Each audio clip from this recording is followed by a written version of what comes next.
Frank Ragnow of your Detroit Lions. You are now tuning into the official new hotness, the One Pride podcast presented by ISN. This is your source for all Detroit Lions news, rumors, pre- and post-game day breakdowns. Go Lions.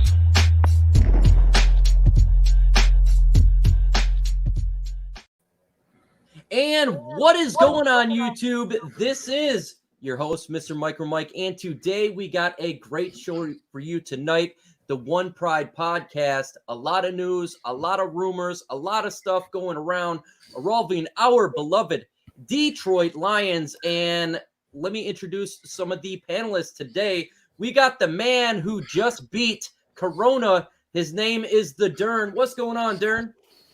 Hey, what's going on, guys? I'm not very happy what happened today, but I will talk about that later. But it's going to be a great show.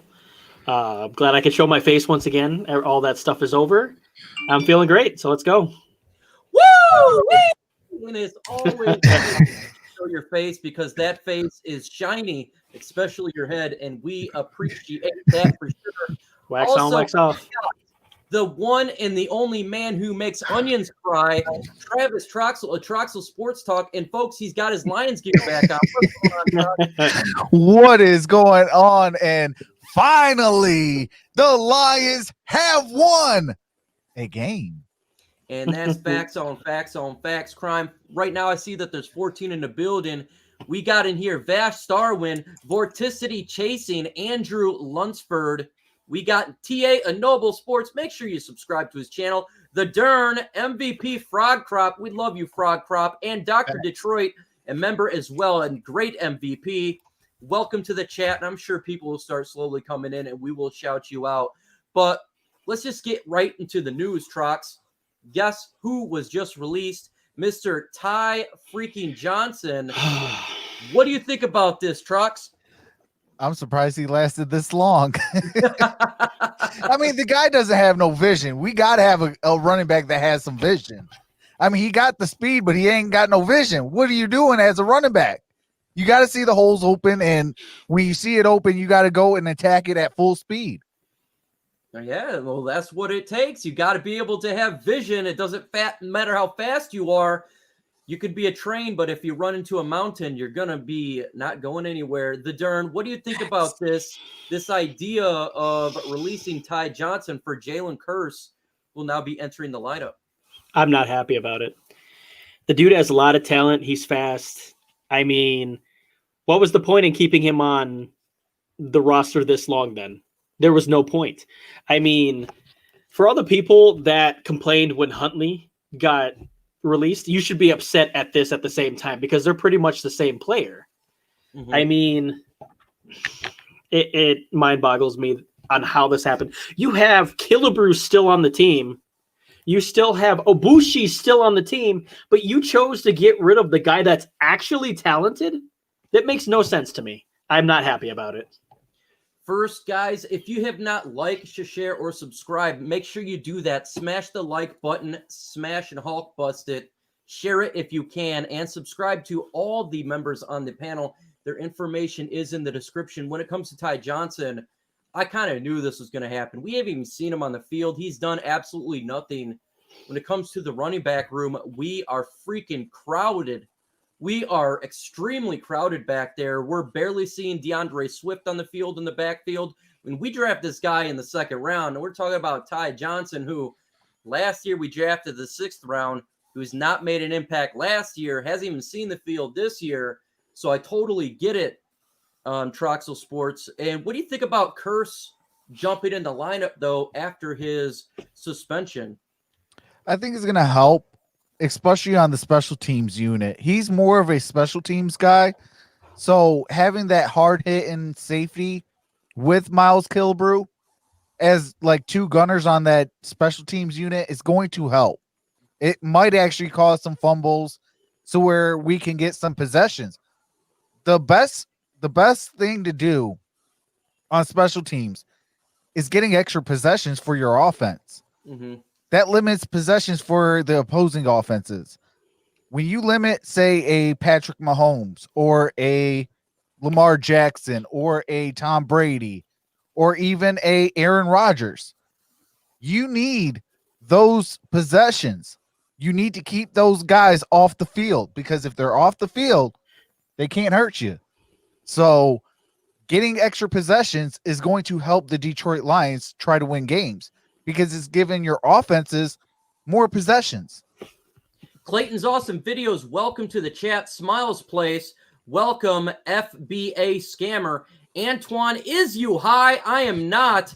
What's going on? Juan Espinoza the third, welcome. Butcher's Block in Patriots Talk. Make sure you subscribe to his channel. He is a New England Patriots and a New England guy. Great content. If you're a Lions fan, you want to go to his channel because he is definitely similar to us, kind of like a cousin. And One Pride Nation, who is a Lions YouTuber, subscribe to his channel. The Gridiron Blitz, what's going on? Andrews Ludsford, D'Anthony Goodwin, welcome to the chat. When it comes to Curse, you know what I really like about him being on the field? It means that Will Harris is probably not on the field. And that makes me happy because Will Harris is trash. This guy is not a good football player. The worst third-round pick I've seen in a long time. And they kept taking Tracy Walker off the field for him was mind-boggling. So for him to be on the field and him off the field, that puts a smile on my face. What about you, Dern? What do you think about Curse joining the lineup now? I agree with you on that statement. I think he's more than just a special teams guy. I think he's a much better player than Will Harris. But at the same time, they kept taking Tracy Walker out for Will Harris. So this better not lead to Tracy Walker leaving the field even more because they want to put Curse in there more. It better, if we go to the 3 safety set, it better be Curse, it better be Duron Harmon, and it better be Tracy Walker. I don't want to see Harris at all. Facts. I'd rather see Miles Killebrew than Harris at this point. And yeah, I would too. Hashtag facts. And that's not a knock on anyone except for Will Harris. That's a knock on you, boy. Can I clarify something really quick? There was no ill intent when I brought up Killebrew's name. It was just there's more. We have more safeties than anything else, so it should have been one of them to bring in another safety. It just makes sense. Also, folks, the Detroit Lions had an offensive line shakeup. If you did not watch the game and notice this, Halapoulivaati Vaitai was not the right tackle. That was the right guard for Detroit, as well as Terrell Crosby manned the right side. And guess what? Jonah Jackson was the left guard, Travis Troxel, Troxel Sports Talk. What do you think about this mix-up? And is this something that you believe is going to be same going forward?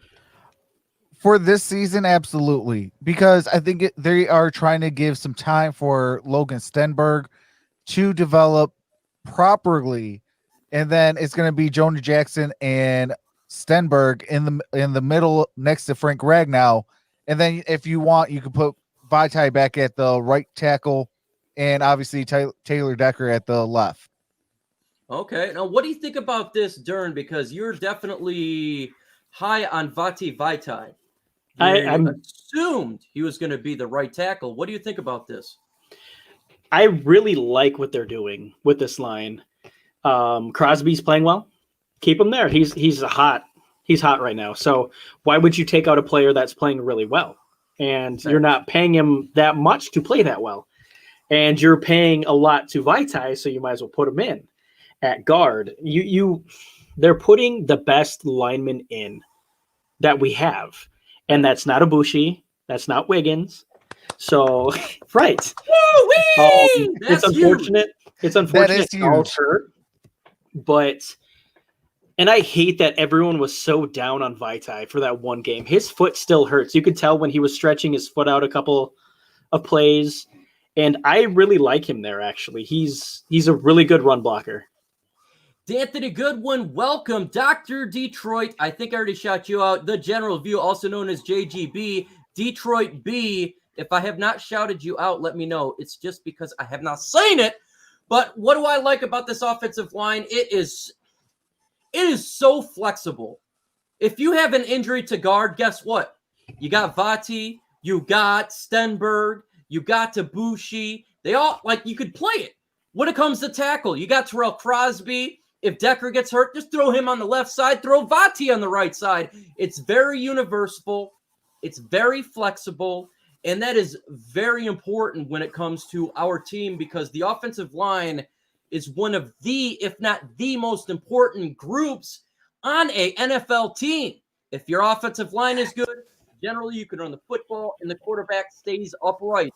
And before the last couple of years, the offensive line has always been bad in Detroit. We've always wanted to have a quality offensive line, and I like the shakeup. Put people in position to succeed, keep Stafford upright, and most importantly, let Adrian Peterson get those holes. Let DeAndre Swift get in those holes and make some noise. Folks, if you have not subscribed to my channel, make sure you subscribe to my channel and the guys on the panel. Hit that big red subscribe button. And if you need to see the guys on the panel, look in the description. We also got some news that Tracy Walker, our safety, actually stayed on the field through the whole game. Arizona Cardinals, not no more Will Harris, Travis Troxel. What do you think about this development? I mean, I like Will Harris. I know that's going to shock a lot of people, but because I looked at the film in Boston College, he actually was a very good player in Boston College. I think he is out of place. So if it means taking him out, trying to figure out what place to put him in the defensive scheme, or also known as the verbiage, then I'm all for it. Because at the end of the day, it's all about I need to see wins. Okay. Now, what say you, Dern? What do you think about Tracy Walker staying on the field the whole time and being productive out there? Well, he's, in my opinion, our best safety, so you got to keep your best players out there. When he hardly played, I think it was week 2, everyone was up in arms. They're like, why? Why is our best safety out there? Mm-hmm. Will Harris was getting most of this. I don't remember what the percentage of snaps were, but Harris was in there way too long. If I heard right, he played in the box quite a bit. He seems more suited there. He makes a lot of plays at the line, and I think we should try it there more. I feel you. But on Tracy the Walker opposite is the side, beast. on the opposite side of the coin, Travis Troxel, Jared Davis barely saw the field. Our first round pick from a couple years ago barely saw the field. This is a pretty big development because this is now 2 games in a row. Mr. JD, think about this, folks. Christian Jones has played more on the field than Jared Davis. Well, if you're very ear sensitive, I would try to lower your volume now. Do it. Are you kidding me, Bob Quinn? You wasted a first-round draft pick on this guy, and he is not seeing the field. I'm sick and tired of us wasting first-round draft picks, second-round draft picks, third-round draft picks, fourth-round draft picks, heck, all 7 rounds of draft picks. And we cannot develop the proper talent to go out there and win games week in and week out. Bob Quinn, that's on you. Oof. Oh my God, I loved it. Made me pull my headphones off for a second. Now, Dern, I seen your headphones fling off your head a little bit. I think that the noise was so loud that it moved it a little bit. But what do you think about Jared Davis playing time dropping down like a rock in a puddle of mud? Shout from the rooftops. Anyways, I don't like it. Christian Jones is still out there. I feel that Davis would be much better than Christian Jones at that spot. It really bothers me because was it week 2, Davis shot that gap and he smacked Jones. Mm-hmm. They're not giving him any opportunity anymore. It's like they just gave up on him now, which is not what you want to do. He's been on this team the longest out of any of our linebackers, but maybe Jones. But he's irrelevant anyway. But I want to say that Tavai did not play well. So it's given me a little head scratcher why they don't at least swap them out a couple plays here and there. Davis is very talented. He just needs to learn to stop over pursuing. Yeah. And when he hits the quarterback, wrap him up. That's what I want to say. What I want to say about Jared Davis not seeing a lot of time on the field, about freaking time, man. I am tired of the middle of the field being exploited. I am tired of watching tight ends and crossing routes for 5-yard pass being exploited every single play. It is the biggest weakness on our team is the middle of the field. And Jared Davis has been over pursuing and sucking. I don't care where he got drafted. I just want to see a better performance in the middle of the field. Yes, I'm not happy. But with that said, Reuben Foster was taken before. Woo! Right. Woo! I just saw that. I'm like, oh, man. God, I had to stop my words because Frog Crop. This is from Jeremy the Frog Crop to UISN. Let's get these wins with a bunch of Lions arms and a bunch of footballs. Huge shout out to you, Frog Crop, for dropping a $20 super chat. Frog Crop, you are the MVP. And yes, hopefully we get a win. And they best do it just for you specifically. What's going on, Boot Spray? 420 style. Welcome to the chat. But I want to see the middle of the field be fixed. And if that results in him less playing time, West Branch Ball, welcome to the chat. I'm fine with that because guess what? PFF rated Jamie Collins the best linebacker in the NFL this past week. So that's good. Less Jared Davis apparently was good. I just want to see better playing time right now because we're 1-2 and we need to get this win.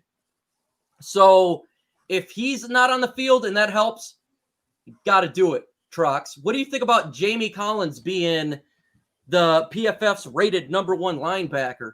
I mean, it's warranted. If you look at what you saw on the field, he has an interception. He's had forced fumbles. He's had sacks. I mean, everything on that you need as a defensive player, he's checking all the boxes. So, hey, I'm shout out to PFF for actually, giving our guys the proper credit. Yeah, and it doesn't hurt when you got an interception, specifically because the defensive lineman actually got pressure on Murray. Thus, the ball was badly thrown and got an reception. What do you think about this, Dern, about Jamie Collins being rated the number 1 linebacker via PFF? It's actually surprising because I don't remember the last time a Lions linebacker rated so high. Mm-hmm. But we knew him coming to the team, he was pretty good because last year he was rated top 5 the whole year. Mm-hmm. And everyone forgets the first interception that Murray threw, Collins hit Murray as he threw it. And that's when Harmon intercepted the ball. So I wish they would put Davis next to him or put Davis on the outside so he can learn from Collins. But I think that's why they have Tavai in there. Because he's the younger guy, just to learn from him. I just hate that Christian Jones is still in there, man. See, it's really bothering me. I would replace Jared Davis with Christian Jones.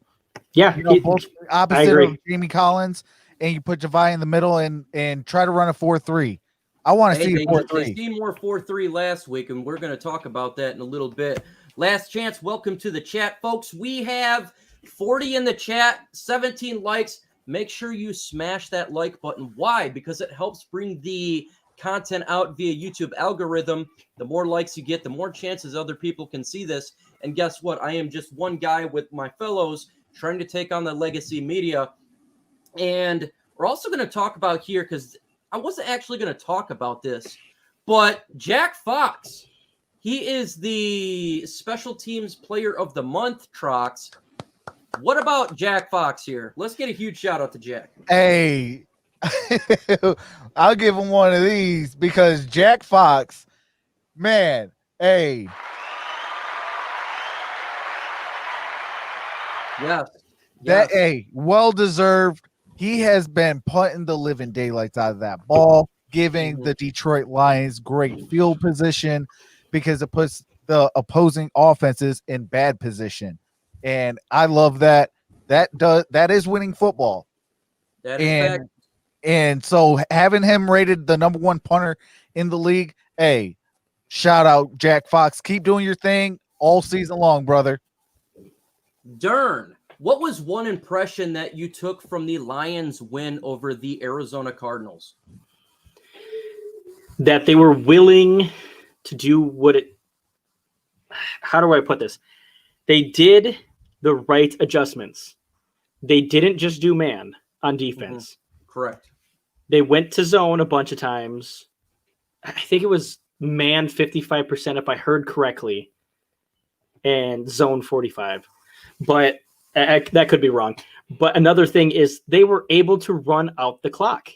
Something we haven't seen the Lions do in years. About time they stuck to the run. Travis Troxel Sports Talk. What was one impression you took away from the Detroit Lions' surprisingly victory at Arizona last Sunday? The defense actually balled out. You know, we had 3 interceptions. I think it was a sack. And we were just giving Kyler Murray, nightmares. And I was just like, it's about time. I knew we had the players. That's why I went with the 9-7 record. And I knew we had the players. So having to finally see the product actually being shown the right way, hey, that was a great takeaway from that game that I saw.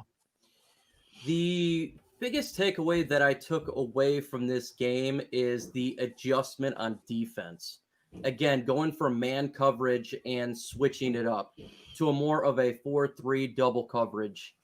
That, to me, was the biggest takeaway. It seems like with all the failure that we've seen throughout the past couple of years, they actually did what it took to help these guys out. Double coverage DeAndre Hopkins. Yes. Okay, because he is going to tear up the single coverage he was going against a lot of our third overall pick. And he was tearing them up, and then they decided to switch it up, and it really confused, I think, the offense of the Arizona Cardinals. I think it kind of threw them off their leg for a little bit, because generally, if you hear from other teams, other offenses, they talk about, we kind of know what the Lions are going to do, specifically at the end of the games. And so I really took away that they finally made that adjustment that we kind of all been wanting to see. Will they finally get away from the single coverage? Will they finally do that? And to me, that was the biggest takeaway. And I really enjoyed seeing that. And to me, that was very, very awesome. And it was nice to see. Folks, we got 45 in the chat. I have no idea how many likes. Again, if you have not hit that like button, please do so, because now we're about to talk about the Detroit Lions versus the New Orleans Saints. And we're going to get into matchups here. And we love matchups because this is how a game is dictated. Now, when you think the Lions versus the Saints, you automatically think that it's going to be an L, that it's going to be the overpowered offense of the New Orleans Saints versus the depleted defense of the Detroit Lions. That's kind of the way that you're going to think of this. But the New Orleans offense is a little bit different now. And Travis Troxel, the Detroit Lions versus the New Orleans Saints. Lions offense versus the Saints. What are key matchups you want to see in this matchup scenario on Sunday, 1 p.m. Eastern time? Well, I would like to see Kenny Galladay doing what he did against Arizona, and that was helping everybody get more open. There's no press coverage. Marvin Jones Jr., even though he didn't have a spectacular game, he still made plays. And yeah, exactly what the Dern said. He made clutch plays at the right time. That's the Kenny Galladay effect. You lose him, you're going to lose that aspect of our offense. And that is that clutch factor. So I want to see us I want us to be able to get that clutch factor again and to continue build on what you did last week. If you're gonna go out there and beat Arizona, build on that. Yes. Now you got a bigger competition. You got Drew Brees, a first ballot Hall of Famer. Get him on the ground. Facts. Yeah, it's definitely going to be something to pay attention to. The Dern offensive matchups regarding our offense versus New Orleans Saint defense. What is some key matchups you'd like to tell the folks out there that you're paying attention to and maybe they should keep their eye on?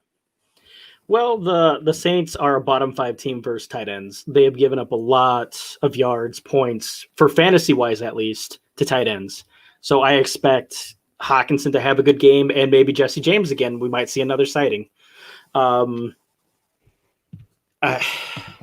A good matchup to watch would be Adrian Peterson versus that run defense, because I don't think they've been that great versus the run either. And I think the Lions came out and said AP was going to be our starting back, and he'll get the majority of the carries from now on. As he should. Right. Definitely. He's earned it. I definitely believe that the Detroit Lions need to keep giving Adrian Peterson the ball. And specifically the matchup here is the Lions run game versus the New Orleans Saints defensive line. Can they get in between the tackles? I already believe that the offensive line of the Lions can do their job, but can the running backs squeeze and gain those essential yards that we did last week? I think when it comes to running the football, folks, it's extremely important to be consistent through not just the first, the second, and the third, but the fourth quarter. Will we be able to be consistent and do this against the New Orleans Saints? They got the Cameron Jordans out there. They got some players, and this is a matchup that I'm paying attention to, Travis Trox. So what do you think about our running game versus New Orleans Saints defensive line linebacking core? Well, I like the matchup, but I will say this. You got to keep an eye out on their defensive line. Their defensive line is actually quite stellar. You got Cameron Jordan. You got, I can never say that other guy's name. Ayamati or something like that. The defensive tackle. So you're gonna have to finesse him a little bit. But with Adrian Peterson, he's gonna be able to. He needs to smash mouth them, put him on their backside, and I think if you show your will, I think that's gonna prevail the offense to start like, okay, we got to rally around this effort. Mm-hmm. I'm a guy that I love second effort. That's why I like seeing Clyde Edwards-Helaire. His second effort is stellar. So seeing stuff like that, that's what I want to see Adrian Peterson do. I mean, I know that's a lot to ask for a 35-year-old. I would rather see that out of DeAndre Swift or Kerryon Johnson, but whoever's in at running back got to have great second effort. And I think if we do that, we have a possibility to win. Consistently run the football is extremely important, and it really keeps Drew Brees on the sideline. I think we got to emphasize this, is keep their offensive weapons, because Michael Thomas is going to be back, and I can guarantee you he will want to use him, and if we consistently run the football, we'll keep those two on the sideline. Again, for me, also, just like the Dern was saying, is TJ Hawkinson and Jesse James, may I add, exploit the middle of the New Orleans Saints. Let's utilize these tight ends. Let's continue to feed TJ Hawkinson. He's having a great year. And let's get Jesse James more involved like we did last week. If we do that, Mike Tyson punch out. Downs. What's that? Mike Tyson punch out. Mike Tyson punch out. Thank you very much. And Mike Tyson did punch out. All righty. And so I would like to look for that as well. TJ Hawkinson's had a really good year. I want to see consistently. And folks, in 15 minutes, we are going to go to you for questions. #Lions, and you will get your question answered. #Lions, and we will answer your question. It doesn't matter what the question is. And I see we got King Joffrey in here. What's going on? If I have not shouted you out, let me know. I may have not seen somebody, but that's okay. And another matchup, obviously, is Matthew Stafford. I want to see what Matthew Stafford is going to bring here regarding getting the ball out in the pocket it needs to be, because we've seen him throw the ball a little bit over the target, a little bit behind Trox. And what do you want to see out of Matthew Stafford versus the New Orleans Saints here? I want to see a guy that really wants to win the MVP. He went out before the season started, told Nate Burleson, y'all can forget about the dark horse. I want that MVP. So go out there and prove it. this is your chance. This is a big game. This is a game that you can go 2-2 heading into your bye week. We have never came into a bye week with a victory. So this is your big moment. If you're going to make a statement, to Sunday at 1 p.m. Eastern Standard Time is that time. Matthew Stafford, take care of the football. Get your guys open. If you see pressure coming, throw it out of bounds. Live to fight another down. And let's go out and move that football. Let's show that you are ready for that MVP trophy. Michael Webb Campbell, he says, congrats on the podcast, guys. Well, thank you very much for stopping in. We appreciate you. It really means a lot because we put a lot of work into this. And so by everybody stopping in and taking their time, we truly appreciate it. And Dern, what do you want to see out of Matthew Stafford from week 1, 2, 3, and now to 4 against the New Orleans Saints? Oh, you're muted. You're good. 1 second. Okay, sorry. I just want to clarify something really quick. I was mistaken. The Saints are actually the 6th best against the run, so I was wrong with that. I apologize. I was just looking up stats and I noticed that. But Stafford, I think I was watching the Fantasy Footballers earlier, and they said that he was one of their starts of the week because they're bad against the pass. That was my mistake. So he should have a pretty good game. I want to see Matthew Stafford. I'm watching his throwing motion, and this is what I've been paying attention to. This is because of his spine injury that he's sustained. I've been watching the last couple of weeks where I feel like the ball has been overthrown and not generally placed in the spot he used to put the balls. Last week, though, he made a couple really strong throws. I felt like he stepped into the pocket and he really threw the ball like he used to. I want to see if he does that again this Sunday. I was a little bit worried before the Arizona game. Is Matthew Stafford kind of using his back as a crutch here because the balls weren't being thrown the way we used to seeing them? However, in Arizona, he did light it up a little bit. Very strong arm throw. So this is what I'm paying attention to. I'm looking for his throwing motion. I'm looking for how fast the ball gets out of his hands and the ball placement in the windows. He's 32, but again, he's had 2 years of spine injury, Travis Troxel. Absolutely. It's not easy having a quarterback with 2 spinal injuries. My biggest fear is he's going to pull an Andrew Luck because of those back injuries. Mm-hmm. But we got to keep him upright. I think the Detroit Lions have done a relatively good job at that. You know, I've actually seen Matthew Stafford almost like this, and then for a few minutes, and then get back to, and then make the throw motion. You know, I haven't really seen Matthew Stafford be able to hold the ball like this, scan the field, get back into on his toes, and then make the throw down the field. I haven't really ever been able to see that in his 10th year, 11th year, something like that, 12th year. I haven't seen that. And this is the first time that I'm actually able to see that. So my shout out goes to that offensive line. Keep protecting the quarterback, and we can try to go out and make some plays. Alien Source, welcome. We talked about TJ Michael already, but we will talk about it because in 10 minutes, you guys run the show. You'll ask us the questions, and we will answer. So, Michael, I will talk about TJ Hawkinson in 10 minutes. But we're going to switch now and talk about how you need to hit that notification button. Why do you want to hit that notification button? Because guess what? On Sunday, the live stream play-by-play on my channel, Detroit Lions versus New Orleans Saints. And if you want to do a watch party as well, jump over to Travis Troxel Sports Talk because he'll be doing the live watch party for the Lions as well. So hit that notification button so you do not miss out. Let's switch it up and talk about Detroit Lions defense versus New Orleans Saints offense. The Dern, what is matchup you want to pay attention to for the Lions defense versus New Orleans Saints high-powered octane offense?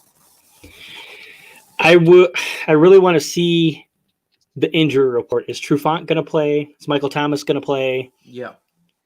I need to see that first in order to really answer this question. But I want to see how Patricia deals with Alvin Kamara. Yes. Because he's been a monster. I kind of like our chances because Breese isn't a mobile quarterback, and that's what we have problems with is mobile quarterbacks. He's older. I'm not going to disrespect any older gentleman. He's still a great quarterback, but he doesn't move from the pocket very often. So I'm hoping that players like Julian Alquara get more of a chance because he's pretty much just a rush the passer guy at this point in time.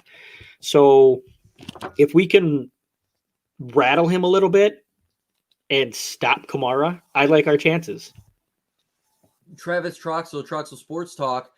What is a matchup you want to see? Detroit Lions defense versus New Orleans Saints. Potent offense. Regardless, even though they're only ranked 19, they still got a potent offense. Well, I'm going to go on another little rant. Jeez, here we go. I am tired of seeing our high-tagged free agent, Danny Shelton, who I wanted, get exposed for not stopping the run, putting pressure on the run game. This is your week that if you don't do your job, I don't want nothing to do with you anymore. You're on the trade block for me. Right now, you're in my head getting traded. After this week, you will get I will be speaking that into existence because I am tired of us spending money and having you get exposed. It seems like that's the Detroit Lions way, and I get sick and tired of that. I want to see if we go out in free agency, go get a high tag guy, go out there and perform. Mm-hmm. You got one job. And in fact, here's this for you. Dude, you've got one job. Apply pressure up the middle to close out that gap to where your other guys, your outside linebackers, your defensive ends, all these guys can get to the quarterback or stop the run. I'm tired of getting rushed up the gut. That's supposed to be the strongest point of your defense is right up the middle. Mm-hmm. Because if you're getting gutted up the middle, you got a poor defense. So I want to see Danny Shelton ball out this week because you got a big talent in Alvin Kamara. I want to see those thumbs up because right now we got 50 in the chat with 35 thumbs up. Let's get 50 thumbs up. I think we can do it. We can get a 50. Come on, man. Show that one pride, that Kool-Aid Honolulu blue and silver pride by smashing that like button, getting it up to 50. The defense is what I'm paying attention to a lot because we sucked week 1 and week 2, but we did make improvement week 3. We got 3 turnovers, and we could have had 4 turnovers. What are the Lions going to do against a good offense here? Can we be consistent? Can this defensive line get pressure on Drew Brees, who now, I think if we get pressure on him, he can make some bad throws. I think it can happen. Can Penasini consistently do what he did last week? Stop the run and show a little bit of life on the defensive line. Where's Trey Flowers? We need you to get some pressure, Trey. We paid you a big contract. I'm paying attention to Jamie Collins. Can he do what he did last week? Can he be able to stop Alvin Kamara? Can this linebacking core, the defensive line, the front 7, be able to stop Alvin Kamara? Because Alvin Kamara is a monster among men. Alvin Kamara is a beast among men. And we got to slay that beast. We got to be able to make sure that he does not run 150 yards on this defensive line. Because if he runs 150 yards, we're going to get an L. The way this guy runs and his speed is outstanding. So watch for Jeffrey Okuda, who's got lightning speed and reaction to see if he tries to stop Alvin Kamara on the outside. When he runs on the outside, you're going to see Jeff Okuda try to challenge that. Watch where Jeff Okuda is on the field, and he is covering and mirroring whoever he's covering, because that was something I was paying attention to in the film, his coverage and mirroring the wide receiver. We'll see what's going to take place. It's a big game. If Michael Thomas is out there, I hope we got him. I hope we got a safety thrown that way, because this guy can run, Dern. Yeah. He can run, and he is a problem for this defense, Dern. Absolutely. Yes, and that was very good explanation on it. Absolutely, Trox. Let's talk about Michael Thomas for 4 more minutes before we go to you for the questions. What's going on, Buffed Up, Combat Sack, the signs? Man, some people showed up that I didn't see. Twin Squad, welcome to the chat. What do you think about Michael Thomas? How do we stop this guy, Trox? Throw the kitchen sink at him. You have to double him. Yeah, you gotta double him. You gotta throw whatever corner's guarding him, and possibly a safety over the top to limit big time plays. If you limit the big time plays and you can kind of conceal that run game just a little bit, I think that defense will do a good job to pick up that W for the Detroit Lions. But if you let Michael Thomas run wild, that's going to open up Alvin Kamara, and then this defense is going to go right back to what it was looking like week 1 and week 2. Eric Brenner is in the chat. What's going on, Eric Brenner? Welcome. We appreciate you. Folks, in 3 minutes, we're going to go to you. Hashtag Lions for your question to be answered. Hashtag Lions. If I miss it, it's not because I'm ignoring it. It's because I missed it, and I'm a human being. Michael Thomas, man, that's a problem. Him and Alvin Kamara and Drew Brees together is a triple threat of death. It's a death match that I'm a little bit worried about. I really am. And I don't know, guys. This is gonna be a big one.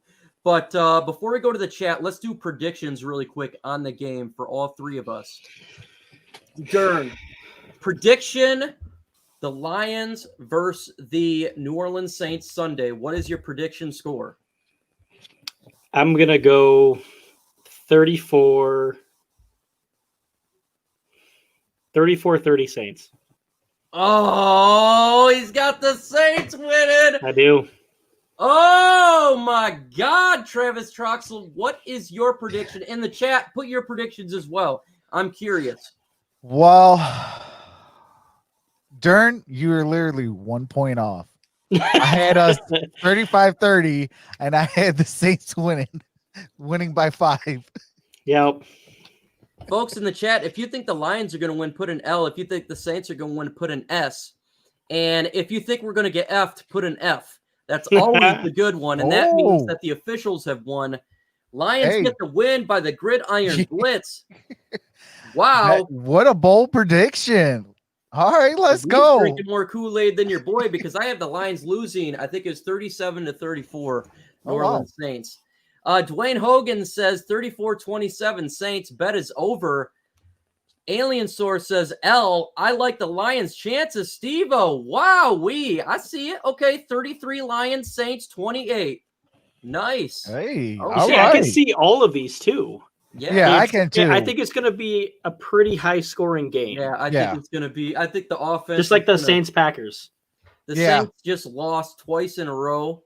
Yep. I don't know if they're going to like going. They're going to want to go. Well, see, that's why I got the Saints winning. If they would have beat. What do you call it? I would actually probably tilt the tides to the Lions actually tying the season record at 2-2. But because the Saints lost 2 in a row, they're going to be hungry. Because you might remember one thing: the Saints are Super Bowl competitors. They want to go to that promised land. And we got Mars Landing. Welcome to the chat. He says 17-10, 420 style.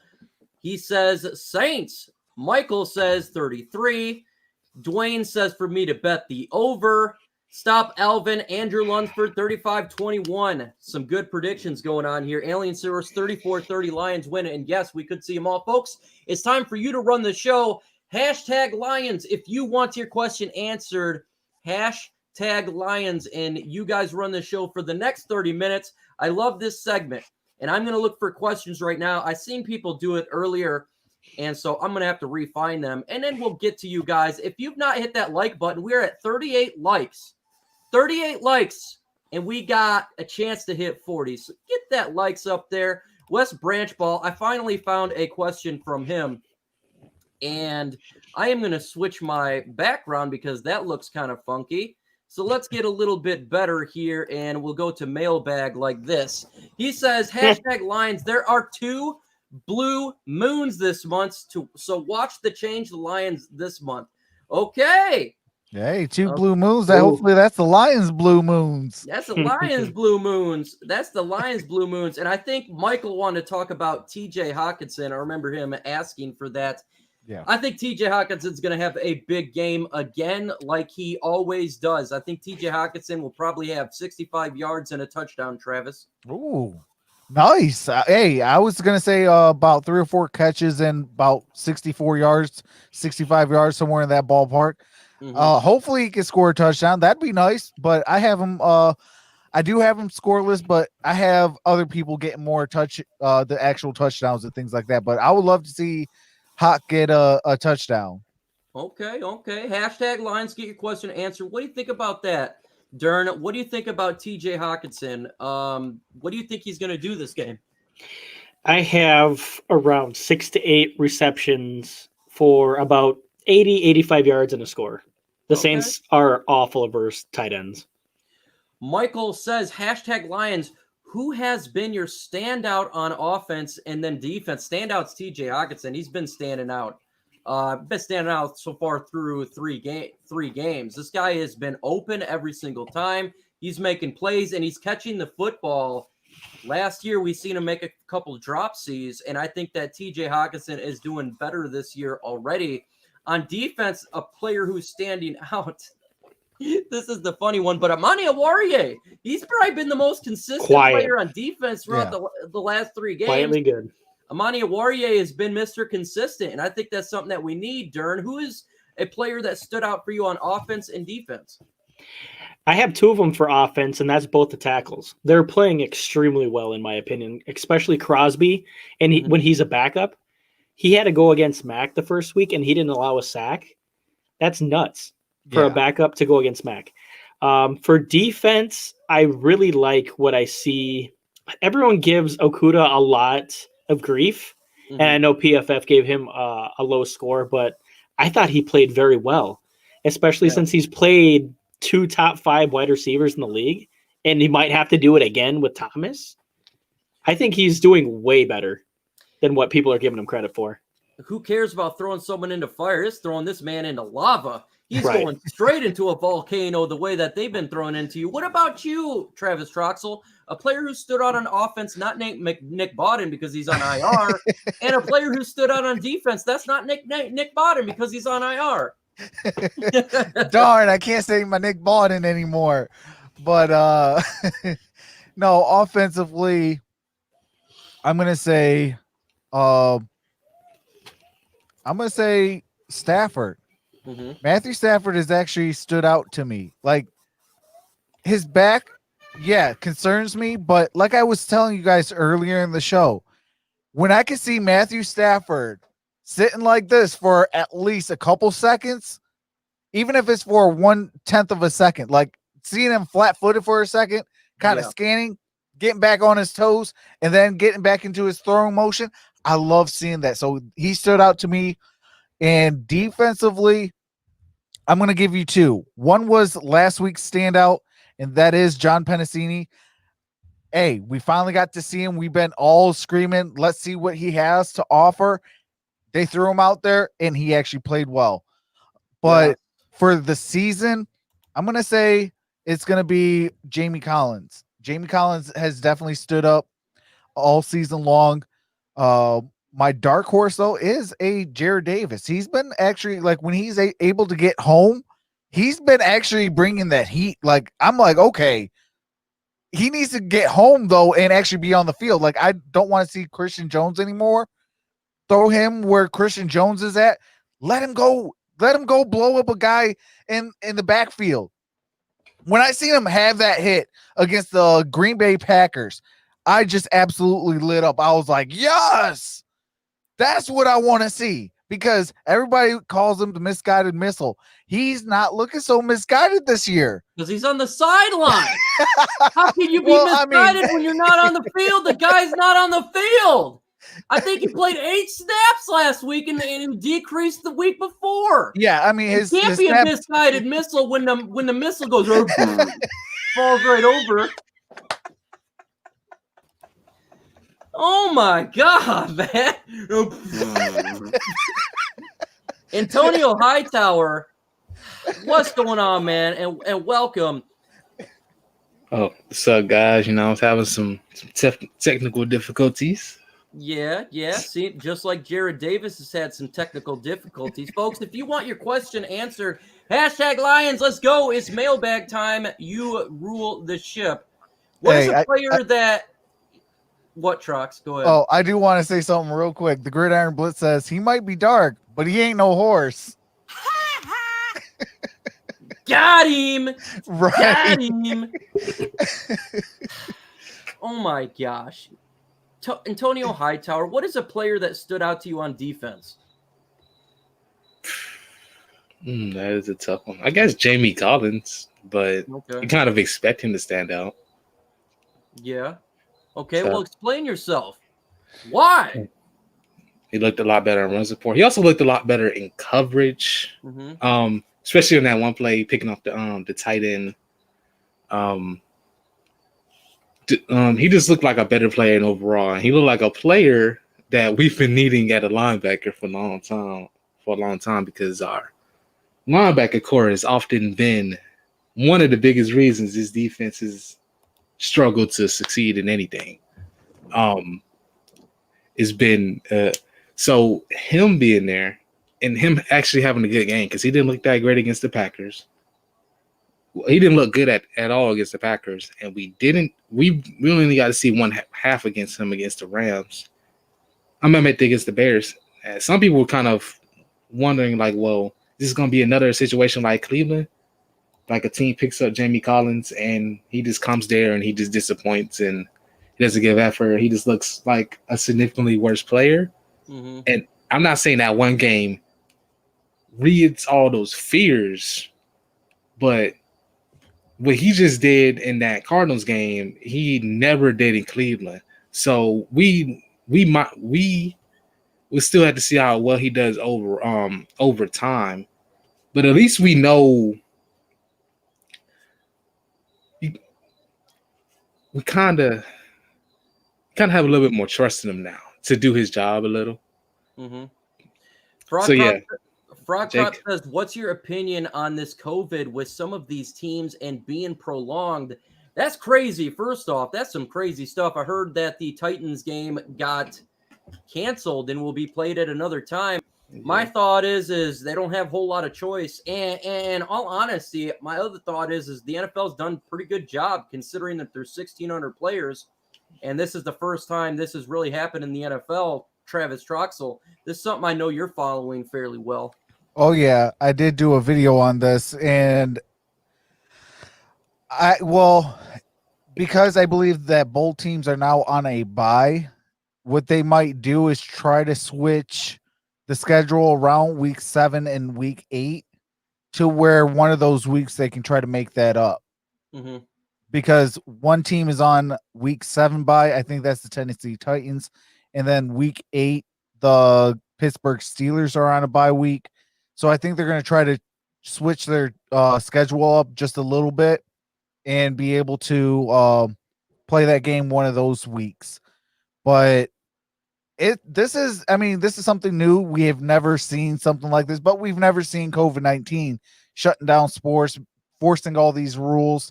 And like there's a new rule for head coaches and staff members. They can actually get penalized draft picks if they don't follow protocol. NFL ain't playing. Yeah, the NFL ain't not playing at all. This is the reason why, though, because now they're taking games away. You know what? You know what is needs to be added is likes on this video. Right now we got 42 likes. Let's get it to 50. I see 58 are watching. I think we can get it to 50. 8 more to go. Let's do it. And let's talk about the man who knows COVID more than anyone on this panel. And that's the Dern, because he just beat COVID. What do you think about this COVID situation regarding the games such as the Tennessee Titans? You're muted again. Thank you. First of all, I regret saying that stuff about Hawkinson because I just looked at our fantasy and Grid already put Hawkinson in. Yeah. So I kind of just, kind of just did that to myself. Got him. Got him. Darn it. Gosh darn it. I find it weird. I thought they were going to do the game on Monday night or Tuesday night, is from what I was reading, but to be safe, they're going to postpone it to later. It just doesn't sound or feel right because this has never happened before. Yeah. Because now each team was thinking, okay, this week I was going to plan on playing this team, but now it's going to be switched around, just like Trox said. COVID's no joke. It's not. I didn't have the aggressive one, but it was still pretty bad, even without the aggressive type. I hope all of the Tennessee players get well. I heard that they weren't actual cases. They were asymptomatic, or I think that's what they said. So I hope they get better. Facts. That's facts, man. Health is a big key. We all want some health to take front and center regarding anything, especially sports, and especially that we got 48 thumbs up and we're 2 away from 50. Let's get to 50. We could do it. Don Burr says Pat Sajak has been on the wheel for fortune since I was an infant. I don't know what that has to do with this. Noble says smash that like button. I thought Okuda had some flashes, even though he's gotten burnt. Yeah. Let's talk about that as a question, Antonio Hightower. Did you see some flashes? Did you like what you saw from Jeffrey Okuda, Antonio Hightower? Yeah, I definitely liked a lot more what I saw Okuda, especially in that Cardinals game. Even that pick was reminiscent of a pick he had in college. I forget against who. Like, perfect. It was very reminiscent of that play. He catches up with the ball. I mean, he's running with the receiver side stride, undercuts it, gets the pick, then starts running back, get us a field goal range. He improved over the game. Honestly, even in the game when he was in coverage, a lot of it was like the little things. Like when he got beat early in the game at DeAndre Hopkins, throughout the route, they're running step to step, but then at the top of the route, DeAndre Hopkins kind of pushes off, but it's kind of a veteran move that the refs ain't gonna call. So he kind of pushes off, gets a little separation, just gets separation because Okuda was right over him. Just little stuff like that. So I think at the moment, he's still adjusting, but like it's less of an adjustment period. Like he got, even when he even all the yards he gave up to D-Hop is mostly because the Lions said, "Oh, we're gonna." I mean, then they kind of said, "We're gonna give you those yards. You can have those yards. You can have them 10 yards, but you're not gonna have 40, 50 yards." So, because I don't know, they trusted how anybody on this team to deal with DeAndre Hopkins at the line of scrimmage. I feel like Okuda held up pretty well at that against. Can I say something real quick, Tom? Yeah. Hey, did you like how when they took out Okuda, Hopkins actually was balling a little bit more compared to when Okuda was actually guarding Hopkins? They took Okuda out because he was tired. Yeah. Boy, the Cardinals said, "Oh yeah, we going straight to him." Yeah. It's like, hey, throw it at him. Got him in motion. Throw it at him again. I was like, oh dang. I was like, Okuda ain't look that bad, didn't she? Can I bring up something too? Yeah, go when ahead. When they tried to do that screen and Okuda just smacked him. Oh, yeah. Oh, that was such a great play. Yeah. No other quarter on our team does that, but maybe Trufant. That's facts, man. That was a smack. That was a bulldozer. Yeah. Just like this question is from Jorge. #ISN. It says, do you think Patricia is gone on the next loss? Let's say W Sunday and an L next week. Well, it would have to be Sunday because we have a bye week next week. So if we lose today, Sunday, does he get fired on Monday? I hope so, because I want to start a whole new. I want everybody gone almost. Like, if you're not a rookie, if you're not a second-year player Mhm. and certain third-year players, and obviously your stars like a Kenny Galladay, guys like that, your Taylor Deckers and things like that. Outside of that, I want to see I want to see brand new players. I want to see brand new coaches, general manager. If we can get a new owner, I'd rather take a new owner as well. But realistically, I don't think it's going to happen, but I want it to happen. Absolutely. Antonio Hightower, if we lose, is Patricia gone? If we lose, I don't think he's gone. But I think because of this Cardinals game, a lot of people expect us to lose this game. So the hot seat was really burning. And if he loses Sunday, the hot seat's gonna be, hot. But it's just basically gonna be at a point where he might not get fired, but he's not that far away from getting fired. So if he loses Sunday, I don't think he gets fired, but I think he's a lot closer to getting fired. Dern, fire or no fire? I've been thinking about this a lot, and you know how I don't like this guy, but I think they'll probably wait until the end of the year. And there's a simple reason, because if you fire him now and you put an intern head coach in and they do really well, they're obligated to keep him. So You're not going to get the choice at the person that you actually want at the end of the year, like your the guy from the offensive coordinator from the Chiefs, or Salah, or I can't remember how to pronounce his name. Bieniemy? Yeah, thank you. Eric Bieniemy from the Kansas City Chiefs. Your odds of getting them are much slimmer. Antonio Hightower is Jabron Curse going to have more playing time than just Slim. What do you see on him on Sunday? The question is, will he play? Because he hasn't, it's really about, is he in game shape? It's the difference between working out by yourself and being in NFL shape. Even though I don't think he'll be a starter, but if he's out there, I would think they're probably going to use him kind of like a linebacker, basically. I mean, the guy's 6'4", they're going to use him like a linebacker. The Lions like to use their strong safeties a lot like linebackers. I would be interested. I think we could see some him on Jared Cook. Okay. And if he's good at that, then I think we could see a lot of him just matched up with Jared Cook, and maybe you see Tracy Walker going on to match up with Alvin Kamara. But that's if he does a good enough job and they believe he can handle that, because Jared Cook is a pretty athletic tight end. But that's kind of like what I think his role would be, kind of like they kind of use him as like a linebacker, safety, a linebacker, take out some of them guys on passing down. So instead of being like Jamie Collins and Tavai or anybody else, it'll probably be like Jamie Collins and Curse. Probably see him against a couple tight ends. Probably. I don't think you see him against a running back. I don't know if they trust his speed like that, but his size probably be better used against tight ends. So they'll probably use him like that. That's kind of what I would see from him. Michael says, what rate the offensive line out of 10? I give it an 8. I like this offensive line a lot. I think it's universal. I'm going to give it an 8 out of 10. I'm sure the other guys would probably give it a high marks as well. Facts. I'm at an 8-9.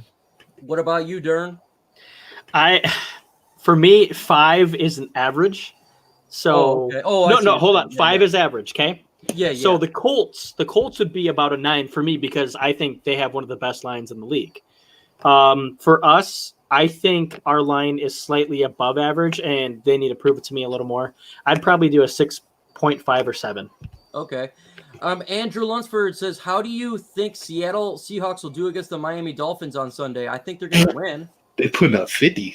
Yeah, I think they're Wilson's looking like an MVP player candidate. I think that DK Metcalf and Lockett and Wilson, they're going to put up some points.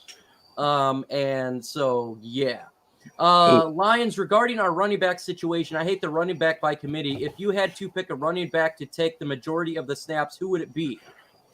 Right now, I look, if this sucks here, this question sucks. Why? Because I want to see DeAndre Swift running the football. but Adrian Peterson has been productive. Yeah. You know what I'm saying? You can't ignore it. The guy's doing it. And so I want to see a 50-50 split between these two. But majority, God dang. For wins right now, I think that Adrian Peterson is probably the most reliable guy because he's just been consistent. He's beating those holes, but I want to see DeAndre Swift, Trox. Absolutely. I'm with you, Mike. Like, you got to feed the hot hand, and that right now is Adrian all day Peterson. Yes. And I would love to see DeAndre Swift. You went and got him. He wasn't supposed to be there in the second round this past draft, so I want to see him. Obviously, Kerryon Johnson. Kerryon's being Kerryon. Darn, I know you want to talk about this one. Yeah, I haven't seen a Lions running back consistently get over 10 yards since Javid Best. So AP really excites me, and I'm glad he's getting the lead because, like you said, he's the only one that's consistent. I mean, Kerryon was pretty good against the Packers, and I think it would do Swift really, really good to learn from AP. I think AP is a great teacher for DeAndre Swift. And TA, I already know how TA feels about this. He says, how do you feel about AP, the lead running back? What will happen to Swift this season? Let him learn. I think I want DeAndre Swift to touch the football. He did not have a single carry in the running back position last week. To me, that's unacceptable. I think he should have more running. I want to see, but Adrian Peterson is still producing. The guy is a monster. We have to admit the guy is hitting the hole, and he's strong. Antonio Hightower, what do you want to see? What do I want to see? I mean, honestly, I'm not surprised. I already said coming out that Swift's best ability probably would be his receiving ability. They would kind of use him a lot more like his receiving back. I thought they would use him more in the running game. But I also didn't think they would pick up Adrian Peterson. So at this point, I'm with the running back committee. You keep him healthy. Yeah. Because one of the things about being a running back position is one of the most replaceable positions. One has one of the shortest lifespans of any position. You use it for 4 years, use you up, it'd be broken down and throw you away. So our guys are healthy right now because you're not putting a full load on any of them, and their performance is, better if you just use them for that specific skill set. But I mean, AP should be the lead back. It's really between AP and Kerryon at this point, and they're really just been riding with the hot hand. With the Packers, they went with Kerryon. With the Bears, they went with AP. With the Cardinals, they went with AP. But, next game they might go with Kerryon. They just kind of been riding the hot hand at the moment, and then Swift just gets in there when they need to pass the ball. But I think we might see some more running attempts over time. I do like the idea of finally playing the hot hand. Just do that. I think that's always a good thing. #Lions, go back in time to the NFL draft. Who do you take, TJ Hawkinson or DK Metcalf? This is an interesting one. TJ Hawkinson easily. Okay. Yep. We got easily TJ Hawkinson. You got TJ Hawkinson as well. DK Metcalf's special though, guys. He's a. If I want a fast receiver, I just pick up a fast receiver. My thing would have been I would take Josh Allen, but I like Lions felt like that too. Yeah. But I'm gonna go with TJ Hawkinson here because you're really starting to see him develop right now. And the Lions are good at getting wide receivers. I think we consistently can find guys like the Kenny Galladays in the third round. But we've had issues with the tight end. So DK is a spectacular player, though. That's a little bit harder for me than the other people just jumping in there. What does DK do better than John Ross? He can actually catch the ball. DK's had catch. He has drop problems. That's fantastic. He's a good player. Though. I'm not going to throw any. I'm just saying he's kind of stronger. Like he's much stronger. Guy. Sure. He reminds me of a T.O. But he's a lot stiffer. I'm just saying he's kind of just a deep threat. He just kind of runs fast in a straight line. They just say do that. which And is then you fine. can find a lot of receivers to do that.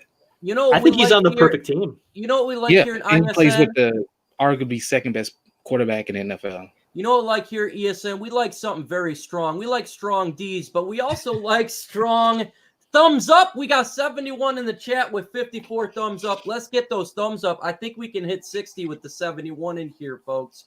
And man, I think the chat's booming, so maybe we'll do a little bit of extra time here. I want to talk about some bold predictions.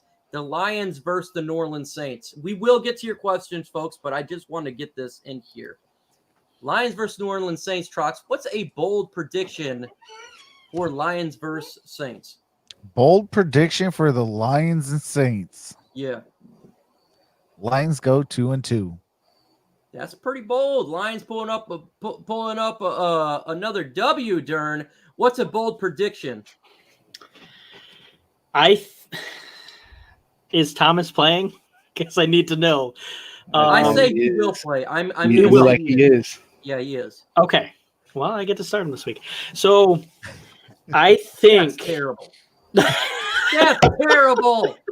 Against your own team. I saw it. Aaron Jones Hold against on. us. I think my bold prediction is the Lions do much better against Kamara than the Packers did. That's fairly bold. Antonio Hightower. Bold can't do much worse. And score. I want you to give your score because you haven't given your score. I predicted loss. The other two predicted loss. I said 37-34 Saints. I think the other guys said nearly the same thing. Gridiron said victory. What say you? Give a bold prediction and give a score prediction. Julian Okwara gets his first NFL sack. Nice. I like it. And at the moment, if I'm going that Jamie Collins, if I'm going off the thought that Trufant and Curse will both play, even if Thomas does play, I'm gonna go with 23-26 Lions. Actually, no, not 23-26. Let's see. That's a little short. 27-30 Lions. 27-30 Lions. Okay, Lions win by 3 by Antonio Hightower. So out of ISN, 2 picked Detroit Lions and 3 picked the New Orleans Saints. So almost 50-50. Kind of like the prediction odds because ESPN has 66% chance. I think it's something around there for Saints winning. So it's going to be a close and fun game. Big props from MicroMike for bringing Matt Patricia on here. Yes, this is actually Pat Patricia. This is Matt Patricia's long-lost brother, Pat Patricia. We appreciate Pat Patricia for being on here. Black Rose 641, welcome to the chat. I've never seen you in here. And he says 31-25 New Orleans. Yeah, I have New Orleans winning as well. I just think that they're not going to lose 3 in a row. I don't know, man. It's going to be hard for me. Bold prediction. Bold prediction. Matthew Stafford throws for 400 yards. This is going to be an offensive game. Matthew Stafford throws for 400 yards. Drew Brees for over 400 yards. I think it's going to be a combined, could be even hitting almost 900 or 1,000 yards all, running and passing all together. But I'll say they both throw for 400 yards, both quarterbacks. That's pretty bold. Bold prediction. Bob Quinn quits wasting late draft picks on scatbacks. That would be a nice bold prediction there because Huntley is not here and Ty Johnson's probably going to the practice squad because he just got released. We did talk about that in the beginning of the show if you want to hear that. Folks, we have been on for nearly an hour and 15 minutes. We're about to get off, but before we get off, we do final words, and I'm going to throw it to Antonio Hightower. What's your final words before we get off the show? Nice being on here with you guys. I was telling you Taylor Deck was worth his contract. He's giving up 7 pressures in 3 games. Stop talking. Kenny Galladay is not worth the money he's asking for. I guess that's all I got to say. Oh, and DK Metcalf ain't that good. Oh, okay. He says DK Metcalf not that good. He's Hold fast. on. Say what? He's fast. He's good. He's fast, That's pretty nice. Man. And Dern, final words when we close this bad boy out. Grid, stop listening to us because he has Hawkinson, he has Stafford, and I gave Hawkinson big ups. You gave Stafford big ups, and now he's probably going to start them both. And I'm playing him. Hey, you're going screwing over and playing Michael Thomas. You Oh, traitor. yeah. Oh, absolutely. I'm going to play him. Hey, I Great. played You Devontae You Adams. better I'll play play Michael Thomas Tyler if you have him. and Aaron Jones against the Oh. Lions. Absolutely. I had a great time. I hope everyone in the chat had a great time. Hopefully you gentlemen had a great time. Get those likes up. Subscribe to these guys. They work super hard to bring this content out for you. 3 to 60. 3 likes to 60. Let's go. Before you get off there, hit that like button, Trox. What do you got to say when we close this show out? Well, I appreciate each and every single one of you guys who came out, hit that thumbs up, and hopefully I can see you guys tonight for some Thursday night football. I'll be live streaming the game with game audio for some Thursday night football. But with that being said, stay safe, wash your hands, continue to practice social distancing, and if you want football to continue, please continue to wear your mask. This is Truck Sports Talk. Have a nice day, and I'm out. Peace. And it's entertaining, man. I actually mute the audio on my TV when I'm watching Travis do his live, and it's fun. You're getting his reaction. I'm reading what the comments are saying. I'm actually hearing it live. So if you want to do that, make sure you do that. Hit that like button before you leave. We're literally 3 away from 60. And if you're watching this after the fact, I appreciate you. I appreciate everybody coming in here, listening while we talk Detroit Lions. In the comments section, if you are not live, put down who's going to win. L for Lions and S for Saints. Put it in the comment section. Let's turn this into a forum. Again, with that said, folks, I appreciate everyone coming out, enjoying the time. Adios.